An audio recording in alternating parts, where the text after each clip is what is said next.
ఇది కాకినాడను వేదికగా చేసుకొని, ఇది ఒక్క కాకినాడకి పరిమితం కాదు, ఎంటైర్ ఏపీ. ఇది రీజన్ ఏంటంటే, ఈరోజు మీరందరూ ఒక సమస్య మీద వచ్చారు. అందరూ మీ అందరికీ ప్రభుత్వం మీద, ప్రభుత్వాన్ని నడిపే వ్యక్తుల మీద చెప్పుకుంటే సమస్య వచ్చారు. ఎన్ని సమస్యలు మేము పరిష్కరించగలం ఇవన్నీ మీరు తెలియజేస్తాం. కొన్ని ఇండివిజువల్ గొడవలు ఉంటాయి, ఆ వ్యక్తులను కూర్చోబెట్టాలి. ఇందాక మీరు చూసారు తల్లిదండ్రులు, తండ్రి కొడుకు మీద, దే ఆర్ డిఫరెంట్ ఇష్యూస్. వీటన్నిటికంటే కూడా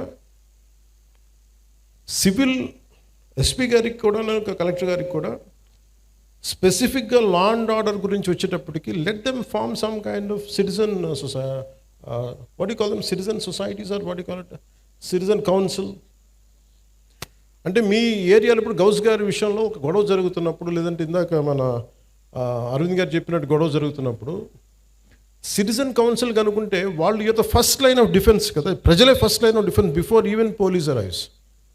నేనేం చేస్తున్నానంటే, నా కళ్ళ ముందు ఏదన్నా ఒక తప్పు జరిగినా, నాకు పదవి ఉన్నప్పుడు, పదవి లేనప్పుడు, ఈవెన్ వెన్ ఐ వాజ్ 18-19 ఒక తప్పు జరుగుతున్నప్పుడు నేను నా ముందు కొంతమంది ఆడపిల్లల్ని ఏడిపిస్తున్నప్పుడు, అలాగే షూటింగ్స్లో ఆడపిల్లల్ని ఏడిపిస్తున్నప్పుడు నేను పోలీసుల కోసం ఫోన్ చేసి వెయిట్ చేసేవాడు. ముందు నేను వెళ్ళేవాడు.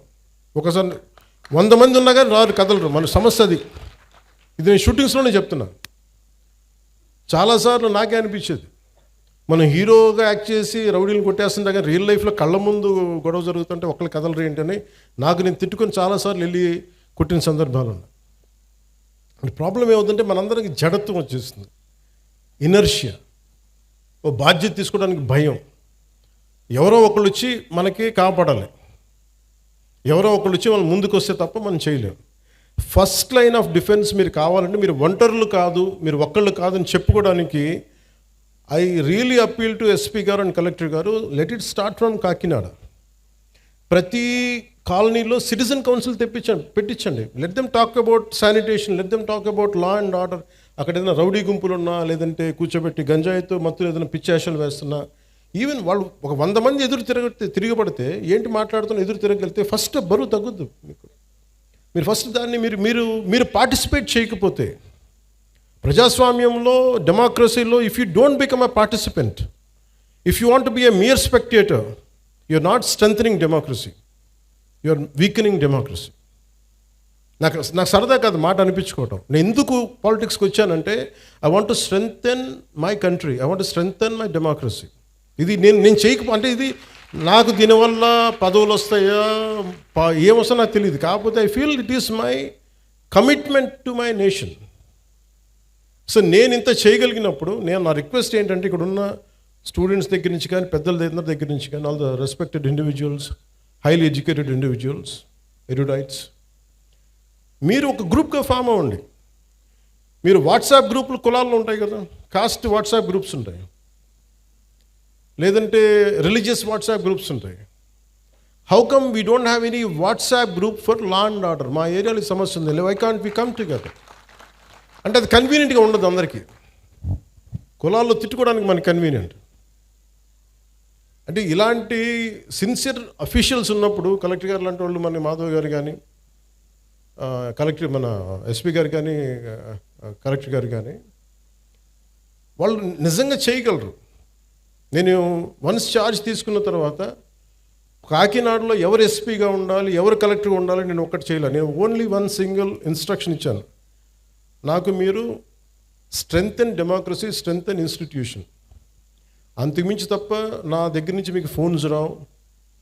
ఒకవేళ ఎవరైనా పట్టుకుంటే వాళ్ళని వదిలేయండి, అది including if it is their my party men, I don't encourage. Very clear కట్గా చెప్పాను. ఎందుకంటే నేను ఇన్స్టిట్యూషన్ని బలోపేతం చేయడానికి ఉన్నాను, బలహీనపరచడానికి లేను. అంతేగాని ఒక ఎమ్మెల్సీ వాళ్ళ డ్రైవర్ని చంపేస్తే వెళ్ళి అతనిలాగా వెళ్ళి జైలుకి వెళ్ళి చాలా బాగా చంపేసామని చప్పట్లు కొట్టే వ్యక్తిని కాదు నేను, తాడు తీసి కూర్చోబెట్టే వ్యక్తిని. అంటే ఇవన్నీ నేను అలాంటి నాయకత్వం. అలాగే చిన్నపిల్లాడు తెలిసి తెలియని వయసులో ఒక 23 నేరాలు చేశాడు చిన్నపిల్లవాడు. కూర్చోబెట్టి ఏదో పాపం చిన్న ఆ పసి వయసులో బీరు బాటిల్ తీసి మెడకోసేసాడు. పాపం ఏదో కూర్చోబెట్టి అమర్నాథ్ గౌడ్ అనే అబ్బాయిని తెలుసు తెలియకుండా 14 ఏళ్ళ కుర్రోడిని వాళ్ళ అక్కని ఏడిపిస్తున్నారని చెప్పి ఆ 14 ఏళ్ళ అమర్నాథ్ గౌడ్ వచ్చి ఆ రౌడీలని ఎదుర్కొంటే పాపం కత్తితో పొడి చేశారు. చిన్నపిల్లలు తెలిసి తెలియకుండా పొడి చేశారు. ఇలాంటి చెప్పే నాయకుడిని కాదు నేను.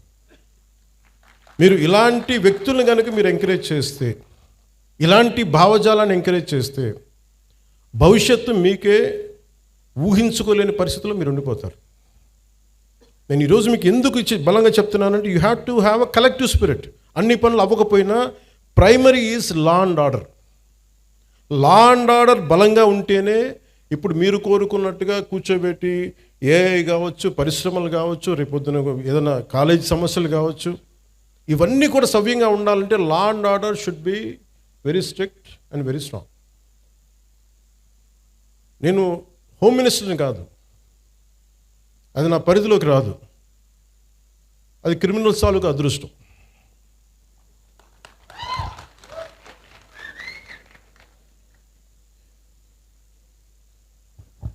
అంటే రూల్ ఆఫ్ లా అంటే మెయిన్గా మన ఎస్పీ గారికి కలెక్టర్ గారు చెప్తున్నా, ఇట్స్ అ రూల్ ఆఫ్ లాని మీరు ఎంత బలంగా నిలబెట్టగలిగారు అనేదే మీ చేతిలో ఉంది.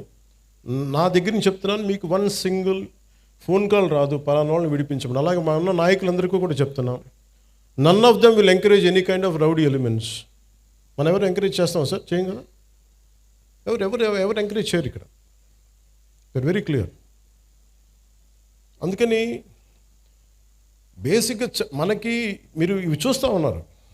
ఇప్పుడు ఇందాక ఫాల్స్ ఎస్టీ అట్రాసిటీ కేసు ఉన్న సింపుల్ సివిల్ కేసు, దారి ఇవ్వలేదు, గొడవ జరుగుద్ది, అంతేగాని దానికి ఒక ఫాల్స్ ఎస్టీ అట్రాసిటీ కేసు పెట్టినా తప్పు అవుతుంది.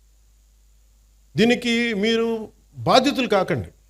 రియల్ ఎస్టీ అట్రాసిటీ యాక్ట్ ఎంత బలంగా పెట్టాలో ఫాల్స్ ఎస్టీ అట్రాసిటీ యాక్ట్ని కూడా మీరు అంతే బలంగా మీరు నిలువరించాలి. తప్పది.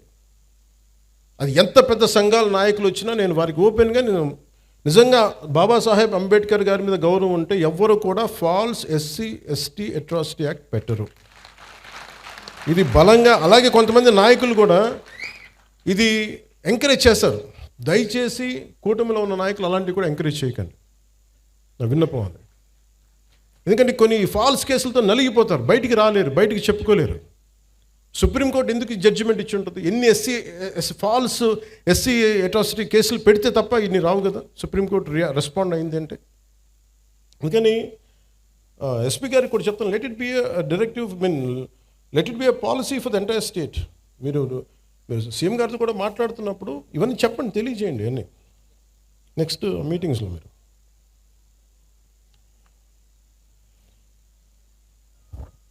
the law and order is not merely a government function. It is the very foundation upon which civilized society stands. In any democracy, safety and security rank as the most primal concept. Idi between the state and its citizens. Without it, every other promise of governance will collapse. Let it be welfare schemes, investment, jobs, business.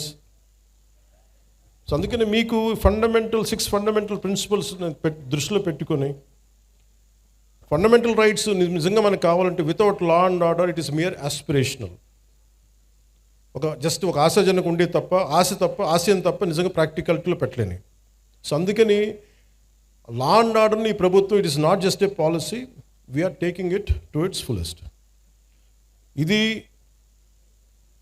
మీరు ఇప్పుడు చూస్తున్న any criminal చట్టాలను అతిక్రమించిన, మర్డర్లు చేసిన, మానభంగాలు చేసిన, దోపిడీలు చేసిన క్రిమినల్స్ కూడా ఫండమెంటల్ రైట్స్ అప్లై అవుతాయి.